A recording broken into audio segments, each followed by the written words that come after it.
Dear students, मैं राजकुमार singer. हमारा जो चैप्टर चल रहा था डिसोल्यूशन का, तो मैंने आपको लास्ट वीडियो में बताया था कि इंसॉल्वेंसी ऑफ ए पार्टनर, इसका मतलब कि सायदा का क्या हो जाना, दिवाली हो जाना। तो अगर कोई पार्टनर इंसॉल्वेंट हो रहा है तो उस केस में क्या करेंगे। इंसॉल्वेंट का मतलब बताया था मैंने कि जब पार्टनर दिवाली हो जाता है तो उस केस में पार्टनर का जो डेबिट बैलेंस हो रहा है तो पार्टनर्स उसको लाने में क्या नहीं हो पाता है, कैपेबल नहीं हो पाता है। तो रिमेनिंग जो पार्टनर्स है, रिमेनिंग का मतलब कि उस पार्टनर को छोड़ के बाकी जो पार्टनर्स हैं जो भी कौन से सॉल्वेंट नेचर की, तो वो पार्टनर क्या करेंगे, उस पार्टनर की लॉस को बियर करेंगे। अब सबसे बड़ा क्वेश्चन क्या था कि सबसे बड़ा जो क्वेश्चन था ये था कि विच रेशो, क्वेश्चन याद है कि विच रेशो, कि भैया प्रॉफिट शेयरिंग रेशो में या फिर कैपिटल रेशो में।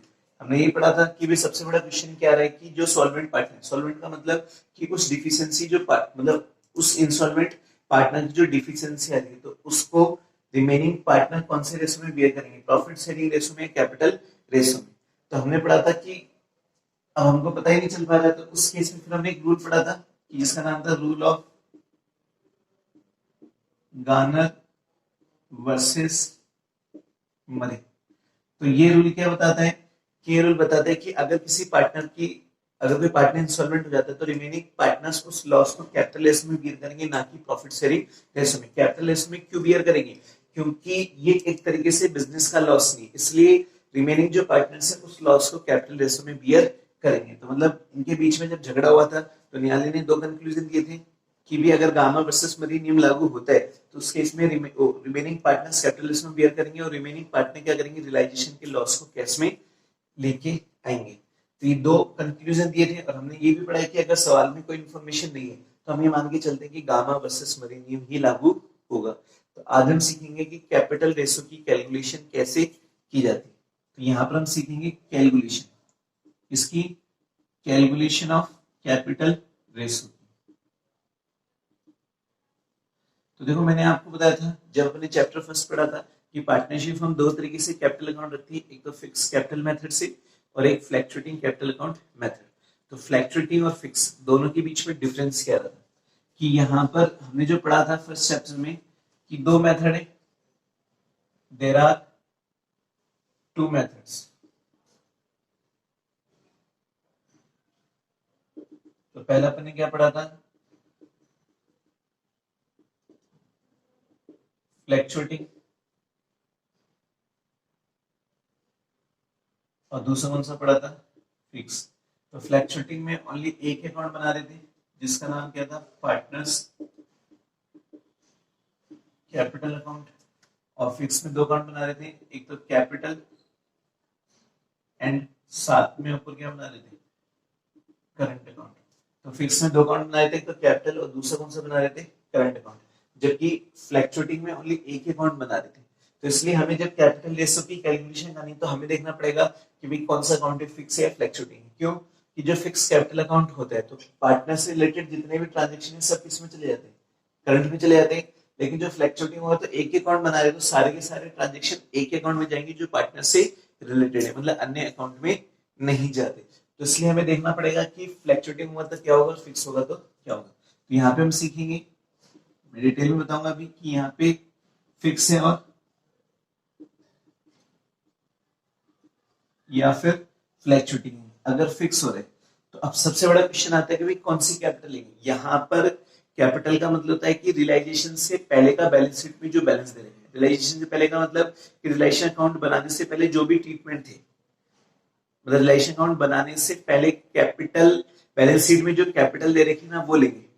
तो कहने का मतलब यहाँ पर सबसे बड़ा क्वेश्चन ये आता है कि भैया आप जो कैपिटल ले रहे हो, क्या ले रहे हो, कैपिटल, कि वो कैपिटल कौन सी होनी चाहिए, कि कैपिटल रियलाइजेशन का लॉस का एडजस्टमेंट करने के बाद होनी चाहिए या फिर कैसे होनी चाहिए। कि हम बात करें यहाँ पे कैपिटल का मतलब कि जो हमारा रियलाइजेशन प्रक्रिया है,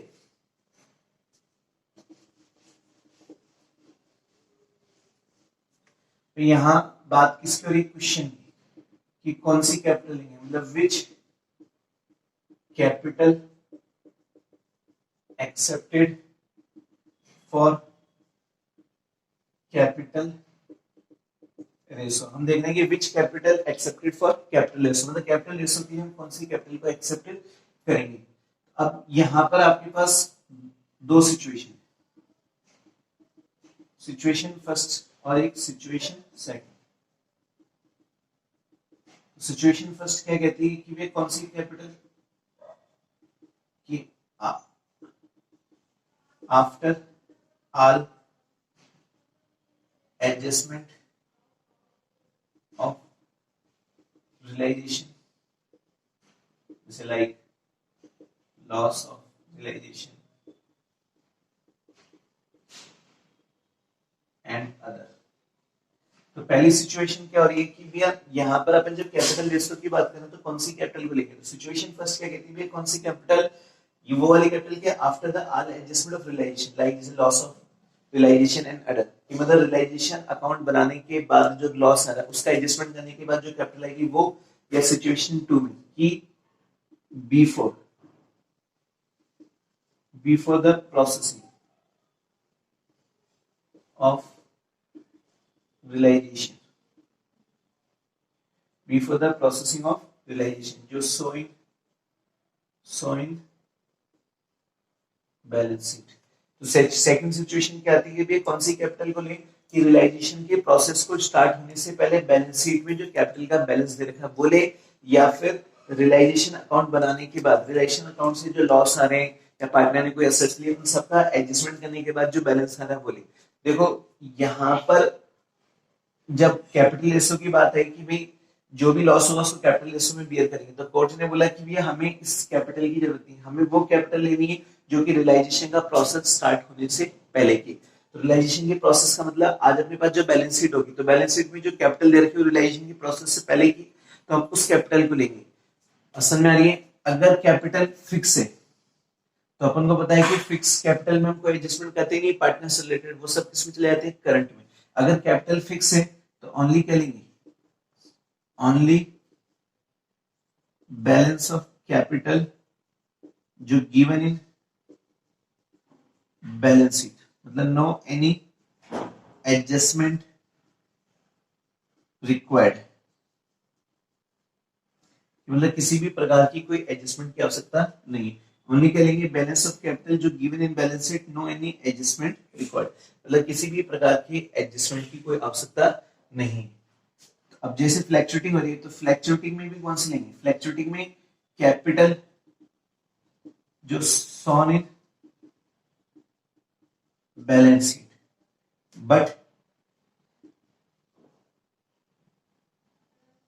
but related to transactions profit या लॉस जो शोइंग बैलेंस शीट। प्रॉफिट या लॉस का मतलब यहां पर अनडिस्ट्रीब्यूटेड, किसकी बात करें हम, अनडिस्ट्रीब्यूटेड, मतलब यहाँ पे जो कैपिटल सो रही है बैलेंस शीट में but related to transaction profit and loss. Undistributed जो शोइंग बैलेंस शीट, मतलब बैलेंस शीट में जो अनडिस्ट्रीब्यूटेड प्रॉफिट है, जैसे जर्नल रिजर्व हो गया जो पार्टनर से रिलेटेड था, या कोई debit balance of P&L account हो गया जो एसेट साइड में था। तो कहने का मतलब क्या हो रहा है कि रियलाइजेशन का प्रोसेस चालू होने से पहले का जो कैपिटल बैलेंस, तो रियलाइजेशन का प्रोसेस चालू होने से पहले कैपिटल जो बैलेंस होगा बैलेंस शीट में दे रखा होगा, क्योंकि बाकी के जो सारे ट्रांजेक्शन तो रियलाइजेशन के बाद ही तो होंगे। तो रियलाइजेशन का प्रोसेस चालू होने से पहले बैलेंस शीट में जो बैलेंस दे रखा वो तो लेंगे, लेकिन अगर बैलेंस शीट में जैसे मान लो कोई अनडिस्ट्रीब्यूटेड प्रॉफिट या लॉस है, जैसे कोई रिजर्व है, तो उन सबका एडजस्टमेंट करने के बाद इसमें कैपिटल रेशो की गणना की जाती है, लेकिन फिक्स कैपिटल में कोई एडजस्टमेंट नहीं करते। मतलब फिक्स कैपिटल में तो बैलेंस शीट में जो बैलेंस दे रखा वही लेते हैं, मतलब इसमें कोई भी एडजस्टमेंट की नीड नहीं होती, क्योंकि इसमें सारे एडजस्टमेंट किसमें आते हैं, करंट में, बाकी फ्लैक्चुएटिंग में करते हैं। अब इसको हम डिटेल में देखेंगे। ये स्टूडेंट्स हम बात कर रहे थे कैलकुलेशन ऑफ कैपिटल रेशो की, तो यहाँ पर हम बात कर रहे हैं जैसे इन case the capital are fix. मैंने आपको बताया था जब कैपिटल फिक्स होती है तो उसका अंदर बैलेंस शीट में जो बैलेंस दे रखा है वही लेते हैं, उसमें कोई एडजस्टमेंट नहीं करते। तो हमने क्या लिखा है, the balance of capital appearing in the balance sheet will be the ratio in which an insolvent partners deficiency will be borne। तो कहने का मतलब कि यहाँ पर बैलेंस शीट में जो बैलेंस दे रखे हैं तो उसी रेशो में हम क्या करेंगे, इंसॉल्वेंट पार्टनर्स की डिफिशियंसी को बियर करेंगे। मतलब no any adjustment required because all adjustment like जैसे रिजर्व एंड डिस्ट्रीब्यूटेड प्रॉफिट या लॉस इन करंट अकाउंट। हमने ये पढ़ा था कि फिक्स अकाउंट जब रखती है पार्टनरशिप हम, तो उस केस में जितने भी पार्टनर से रिलेटेड जो ट्रांजेक्शन होते हैं वो किसमें चले जाते हैं, करंट अकाउंट में। और जब करंट अकाउंट में चले जाएंगे कि पार्टनर से रिलेटेड कौन से, कैपिटल को छोड़कर, जैसे रिजर्व्स हो गए, अदर जो ट्रांजेक्शन है रिजर्व हो गए, एक्यूमुलेटेड प्रॉफिट या लॉस हो गए, तो ये सब किसमें जा रहे हैं, करंट में। तो इसका मतलब अगर फिक्स कैपिटल है तो ओनली बैलेंस शीट में जो कैपिटल का बैलेंस रहेगा उसी रेशो में हम क्या करेंगे, फिर उस इंस्टॉलमेंट पार्टनर की डिफिशिएंसी को बियर करेंगे। लेकिन in case the capital are fluctuating, in case का मतलब कि अगर कैपिटल अकाउंट फ्लक्चुएटिंग है तो देन ऑल एक्यूमुलेटेड प्रॉफिट या loss, reserve ETC to the date of dissolution must be adjustment to the capital balance. मैंने आपको ये बताया था कि जनरली हम जो बैलेंस लेते हैं ऑफ किसका, कैपिटल का, जो बैलेंस शीट में गिवन होता है। तो बैलेंस शीट में क्या होता है, गिवन होता है। अब जब बैलेंस शीट में गिवन होगा तो ये रियलाइजेशन की प्रोसेस अकाउंट से पहले का बैलेंस है, पहले जो रियलाइजेशन अकाउंट का जो प्रोसेस करेंगे उसके अकाउंट से पहले का बैलेंस है। तो हम क्या करें कि उस दिन बैलेंस शीट दे रखी है और जिस दिन हम रियलाइजेशन का प्रोसेस स्टार्ट करेंगे तो स्टार्ट करने से पहले उस दिन पार्टनर से रिलेटेड जितने भी अनडिस्ट्रीब्यूटेड प्रॉफिट्स हैं या जितने भी लॉसेस हैं वो सब क्या करेंगे, पार्टनर्स कैपिटल अकाउंट में एडजस्ट करेंगे। मतलब इसमें रियलाइजेशन प्रोसेस वाले नहीं, रियलाइजेशन प्रोसेस से पहले। और रियलाइजेशन प्रोसेस से पहले क्या होंगे कि जो बैलेंस शीट में आपको रिजर्व दे रखा होगा, क्रेडिट बैलेंस ऑफ P&L दे रखा होगा या असेट साइड में डेबिट बैलेंस ऑफ P&L होगा, इन सबको प्लस माइनस करने के बाद जो आएगा वो हमारा क्या कराएगा, कैपिटल रेशो कहलाएगा, फ्लक्चुएटिंग में चलेगा। बाकी फिक्स में तो कोई एडजस्टमेंट करने नहीं क्योंकि सारे एडजस्टमेंट किसमें आते हैं, करंट में। बस अब आपको ये नोट है कि नोट क्या ध्यान रखना है किसके केस में, फ्लक्चुएटिंग में। क्यों, क्योंकि फिक्स में जब पार्टनर्स की कैपिटल में कोई एडजस्टमेंट होता ही नहीं, तो यहाँ पर पार्टनर्स का कैपिटल का जो बैलेंस है वो हमेशा कौन सा आता है, क्रेडिट। तो और जबकि फ्लक्चुएटिंग में क्रेडिट भी आ सकता है और डेबिट भी आ सकता है। तो नोट क्या कह रहे हैं कि यदि हम क्या करें, यदि if any partner, if any partner balance of capital will be debited before adjustment of realization loss। तो हमने क्या लिखा है कि यहाँ पे if any partner balance of knee capital, मतलब एनी पार्टनर मतलब किसी भी पार्टनर की कैपिटल का जो बैलेंस है विल बी क्या हो जाए, debit before adjustment of realisation loss, मतलब रियलाइजेशन लॉस को एडजस्टमेंट करने से पहले। तो रियलाइजेशन की लॉस को एडजस्टमेंट करने से पहले, तो इसका मतलब ये रियलाइजेशन वाला लॉस का तो प्रोसेस हम करेंगे नहीं। तो मतलब यहाँ पे जब कैपिटल रेशो की गणना करेंगे, तो जब कैपिटल रेशो की गणना करेंगे, जैसे मान लो दो पार्टनर की निकालें या तीन की निकालें, ए बी और सी की, तो अब बी का प्लस माइनस करने के बाद कौन सा बैलेंस आ गया, डेबिट, जबकि इसका क्रेडिट है और इसका भी क्रेडिट है। जबकि डेबिट का मतलब हो गया कि अब पार्टनरशिप हम बी से पैसा लेंगे, मतलब बी यहाँ पर इंस्टॉलमेंट तो नहीं है लेकिन बी का कौन सा बैलेंस चल रहा है, डेबिट। तो कहने का मतलब अगर किसी पार्टनर का डेबिट बैलेंस चल रहा है और वो इंस्टॉलमेंट नहीं है, मतलब कैपेबल है अपना पैसा लाने में, लेकिन पार्टनरशिप हम क्या कहती है कि भैया अगर जो पार्टनर पहले से डेबिट चल रहे हैं और हम उस पार्टनर की उसमें क्या डालें, डिफिशियंसी को बॉन्ड करा रहे हैं, जो पार्टनर इंस्टॉलमेंट हो गया तो ये बोलेगा भाई मैं तो पहले डेबिट में चल रहा हूँ, आप मेरे पे और डाल दोगे। तो उस केस में फिर पार्टनरशिप हम क्या कहते हैं कि अगर कैपिटल रेशो की गणना करते समय अगर किसी पार्टनर का डेबिट बैलेंस मतलब नेगेटिव बैलेंस आ जाए तो वो पार्टनर फिर क्या नहीं करेगा, उस इंस्टॉलमेंट पार्टनर की डिफिशियंसी को बियर नहीं करेगा। बाकी ए और सी बियर करेंगे जिनका क्रेडिट बैलेंस चल रहा है। तो ये दिमाग में बिठा लेना कि कैपिटल रेशो का मतलब कि यहाँ पर बैलेंस शीट में जो बैलेंस दे रखा उस कैपिटल से होता है, अर्थात रियलाइजेशन का प्रोसेस स्टार्ट होने से पहले जो कैपिटल दे रखी है, और उस दिन पार्टनर से रिलेटेड जो भी प्रॉफिट या लॉस जो बैलेंस शीट में दे रखे हैं अनडिस्ट्रीब्यूटेड प्रॉफिट, उन सबका एडजस्टमेंट हम किसमें करते हैं, फ्लक्चुएटिंग कैपिटल में, लेकिन फिक्स वाली में नहीं करते। इनका एडजस्टमेंट करने के बाद अगर गलती से किसी पार्टनर का डेबिट बैलेंस आ जाता है तो उस केस में फिर वो पार्टनर उस लॉस को बियर नहीं करेगा। बाकी जो रिमेनिंग सॉल्वेंट पार्टनर जिनका क्रेडिट बैलेंस चल रहा है वो क्या करेंगे, फिर उस लॉस को बियर करेंगे। कौन से लॉस को, मतलब इंसॉल्वेंट पार्टनर की डिफिशियंसी को। अब भी यहाँ पे इंसॉल्वेंट नहीं हुआ है लेकिन बी का कौन सा बैलेंस चल रहा है, डेबिट। तो इसका मतलब बी हुआ तो नहीं है, लेकिन बी का ऑलरेडी कौन सा बैलेंस चल रहा है, डेबिट। तो पहले वो माइनस में चल रहा है और उसको माइनस में देंगे, दिक्कत होगी नहीं होगी, इसलिए फिर कौन क्लियर करेगा, खाली ए और सी। तो इस तरह हम क्या करते हैं, कैपिटल रेशियो की गणना करते हैं। अब हम इसका एक प्रैक्टिकल करेंगे।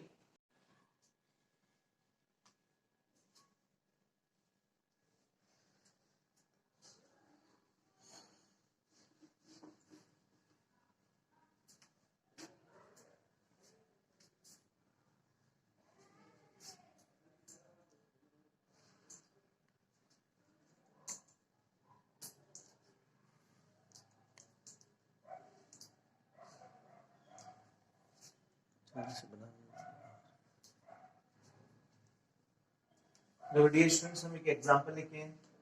अब हमारे पास क्या करें कि A B and C are partners, they decided to dissolve the on 31 March 2017, मतलब उन्होंने 30 मार्च 2017 को पार्टनरशिप हमको डिसॉल्व करने का डिसीजन लिया। On the date of dissolution, जिस समय डिसोल्यूशन हो रहा था उस समय the capital of A B and C 10,000, 60,000 and 40,000 respectively. तो realisation account show a debit balance of कितना, 60,000। देखो इसका मतलब यहाँ पर इन्होंने रियलाइजेशन अकाउंट बना हुआ है कि रियलाइजेशन अकाउंट के डेबिट बैलेंस का मतलब कि रियलाइजेशन अकाउंट का लॉस कितना हो रहा है, 60,000 का हो रहा है। और we took over a debtors at कितने पे, 10,000 पे, एंड सी प्रॉमिस टू पे 5,000 टू क्रेडिटर्स, मतलब सी ने प्रॉमिस किया कि वो अपने क्रेडिटर्स को 5,000 पे करेगा। A become insolvent and only 2,000 would realise from his estate and prepare partners capital account as per Gamma versus Murray rule. The solvent partners will not bring case for their share of realization loss. देखो कहने का मतलब हमें only partners capital account बनाना है, और सवाल में क्या करें कि जो सॉल्वेंट पार्टनर है वो रिलेशन की लॉस को नगद में नहीं लेंगे। और हमने क्या पढ़ा था कि कोर्ट ने दो जज दिए थे कि एक तो अगर गामा वर्सेस मरी नियम लागू होता है तो उस जो इंसॉल्वेंट पार्टनर है उसकी डिफिशियंसी को रिमेनिंग पार्टनर्स क्या करेंगे, मतलब जो सॉल्वेंट पार्टनर है, रिमेनिंग का मतलब सॉल्वेंट, वो कैपिटल लेस में बियर करेंगे और साथ में रिलेशन की लॉस को नगद में लाएंगे। लेकिन ये मना करे रिलेशन की लॉस को, तो एक ट्रीटमेंट करना नहीं, लेकिन जो पार्टनर्स कैपिटल अकाउंट बनाएंगे वो किसके अकॉर्डिंग बनाएंगे, गामर्स वर्सेस मरे रूल की। तो ये हमारा आंसर हो गया। तो हम क्या बनाएंगे यहाँ पर,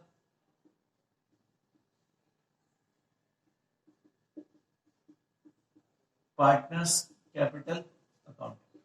तो कितने पार्टनर है, 3।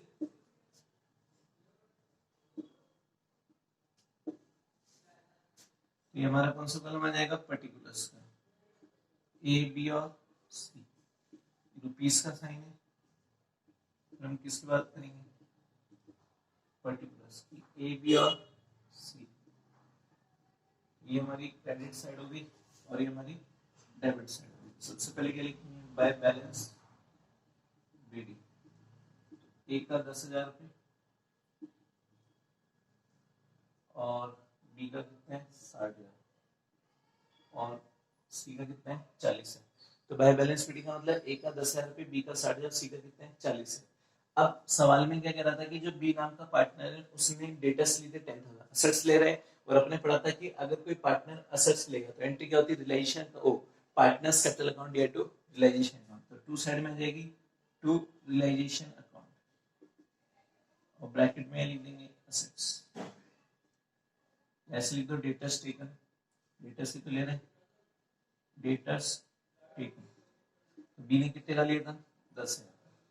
अब बात किसकी होगी कि जो सी नाम का पार्टनर है उसने 5,000 रुपए क्रेडिट चुकाने की बात करें, तो एंट्री क्या होगी, रियलाइजेशन अकाउंट दिया टू पार्टनर्स कैपिटल अकाउंट। तो बाय साइड में क्या जाएगा, बाय रियलाइजेशन अकाउंट और ब्रैकेट में लिख देंगे क्रेडिटर्स। कितने के ले रहे हैं, 5,000। लेकिन यहाँ पे लॉस कितने का रहे, 90,000 रुपए का, क्योंकि रियलाइजेशन कौन से लॉस को बता रहे हैं, 90,000 रुपए का। तो टू रियलाइजेशन अकाउंट और ब्रैकेट में ये लिख देंगे लॉस। अब ये जो रिलेशन अकाउंट का जो लॉस है वो कितना रहा है, 60,000। अब सवाल में क्या करा कि इस लॉस को हम प्रॉफिट शेयरिंग रेशो में बांट दें, लेकिन प्रॉफिट शेयरिंग रेशो पूरे सवाल में गिवन नहीं है। तो इसका मतलब जब पार्टनर्स के बीच में प्रॉफिट को लेके कोई एग्रीमेंट नहीं है तो इस लॉस को हम किसमें बांटेंगे, इक्वली। तो इसको भी 20 मिलेगा, इसको भी 20 मिलेगा और इसको भी 20 मिलेगा। तो 20 कितना हो गया, 60,000 हो गए। अब ये हो गया। अगर अपन बात करेंगे बी की, ए की, तो देखो यहाँ पर ए का जो सीआर है वो तो आ रहा है 10,000 से, और जो डीआर वाला है वो कितना है 20,000, इसका मतलब 10,000 क्या बन गया डीआर। तो 10,000 डीआर ज्यादा हो गया, डीआर का मतलब कि डेबिट आइटम 10,000 से ज्यादा हो गए, और जबकि ए से रिकवर कितने कर पा रहे हैं 2,000 रुपए। तो रिकवर का मतलब कि यहाँ पर एक ही प्रॉपर्टी से, तो बाय क्या लिख देंगे, बाय कैश अकाउंट कितना 2,000, तो एक ही प्रॉपर्टी से 2,000, अभी भी 8,000 क्या चल रहा है डेबिट का मतलब एक तरीके से लॉस हो गया। लॉस का मतलब कि ए अभी भी 8,000 रुपए लाने के लिए क्या नहीं कैपेबल नहीं। तो अब इस 8,000 रुपए की लॉस को कौन बियर करेगा, इस 8,000 रुपए की लॉस को बीओसी अपने कैपिटल रेशो में बियर करेगी। तो यहाँ पर हम बात करें वर्किंग नोट की, तो हमने क्या लिखा है कि बैलेंस ऑफ एज कैपिटल मतलब एक ही कैपिटल का जो सीआर था कितना 10 है, जबकि एक share of Reliance loss DR कितना है 20 है, 10 में से 20 गए तो 10,000 बचे, और ए से जो अमाउंट रिलाइज फ्रॉम ए आ रहा था वो कितना आ रहा था 2,000, तो उसका मतलब 8,000 की क्या होगी डिफिशियंसी होगी ए की, और it will be born by B and C in capital ratio, जो कौन सा रेशो है 60,000 और 40,000। अब कि जिस समय फर्म का डिसोल्यूशन हो रहा था, डिसोल्यूशन होने से पहले कैपिटल का बैलेंस ही दे रखे हैं, अब इसमें और कोई एडजस्टमेंट हो नहीं रहे क्योंकि कुछ दे ही नहीं रहे, तो इसका मतलब यहाँ पर जो है ना 3:2, अब 3:2 में कौन बियर करेगा बी और सी, तो बी विल बी बॉन्ड, तो यहाँ पर कितने का लॉस है 8,000 इंटू कितना कर देंगे 3/5, तो अगर जैसे 3/5 करेंगे तो ये कितना बियर करेगा 4,800, और यहाँ पे सी विल बी बॉन्ड 8,000 इंटू 2/5, तो 2/5 का मतलब ये कितना बियर करेगा 3,200 रुपये, तो इसका मतलब बी बियर करेगा कितना 4,800, सी बियर करेगा कितना 3,200 रुपये। एंट्री क्या बनेगी, अगर अपन मान लो यहाँ पे एंट्री की बात करें तो एंट्री बनेगी 20 कैपिटल अकाउंट दिया, सीज कैपिटल अकाउंट दिया टू एस कैपिटल अकाउंट, इसका मतलब यहाँ पे जो 20 डेबिट होगा वो कितने से होगा 48, और ये कितना होगा 32, तो ये हमारा कितना हो जाएगा 8 बात। तो कहने का मतलब एक को हम कितने से क्रेडिट करें, एक को हम 8,000 से करें, क्योंकि एक के लॉस को बी और सी को बियर कर रहे हैं, तो जब बी और सी बियर करेंगे तो बी और सी की कैपिटल को डेबिट करना पड़ेगा, तो यहाँ पर क्या जाएगा बाय 20 कैपिटल अकाउंट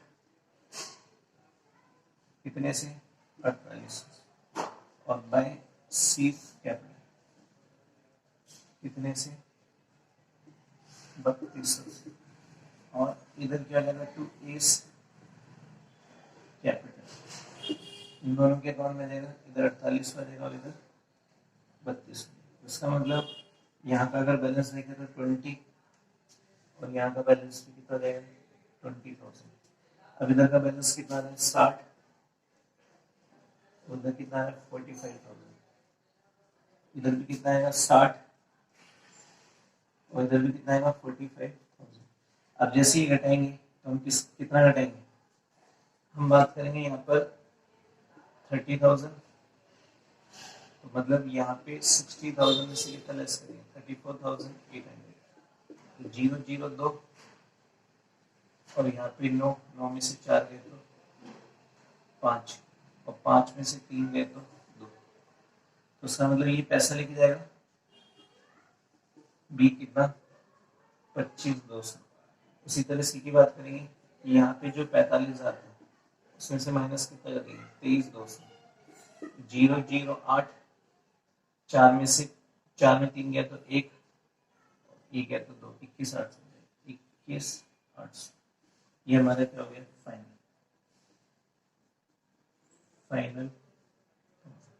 तो इस तरह हम क्या करेंगे पार्टनर्स कैपिटल अकाउंट को बनाएंगे। समझ में आ गई बात, ये करना कुछ भी नहीं था, बस हमें जो फॉलो करना था गामा वर्सेस मरी नियम से फॉलो करना था।